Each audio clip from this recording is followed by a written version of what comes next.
बोल. मी आता पहिलीमध्ये शिकतो.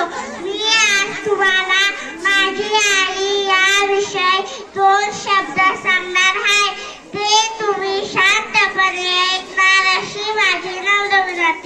काल जाते हा कसते ईश्वराचे रूप असते. आ म्हणजे आत्मा, ही म्हणजे ईश्वर.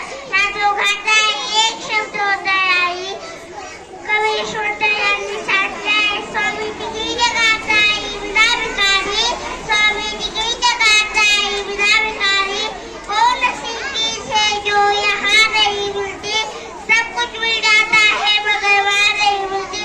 हमारा घर वाक वजह से सुंदर रहता है, माँ पास नहीं रहती तो पढ़ाई में ध्यान नहीं लगता. माँ दुर्गा में रहती बार बार याद आती है. इतना बोल के मैं मेरा भाषण समाप्त करता हूँ. जय हिंद, जय महाराष्ट्र.